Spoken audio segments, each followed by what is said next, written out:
Hi, this is Chris from Total Parts Pro, and today we have a 2017 Kia Sorento GT-Line, stock reference number 7430.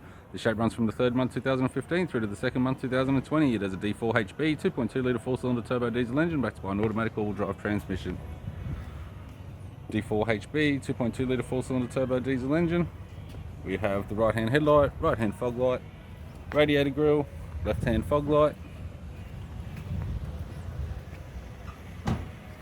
left door appears to have no damage, left rear 19-inch factory alloy mag with a good tyre. We have the left-hand tail light, left tailgate garnish, tidy rear tailgate, tidy rear bumper cover, right-hand tailgate garnish, right-hand tail light, right rear 19-inch factory alloy mag with a good tyre. Both right-hand doors appear to have no damage. Right power door mirror, camera type.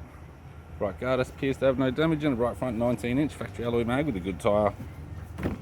With the driver's side door trim, power window master switch. This vehicle's fitted with black leather interior. Automatic type console, automatic gear shifter, heated controls, touchscreen media player, interior mirror, courtesy lamp, left sun visor, right sun visor, and the instrument cluster.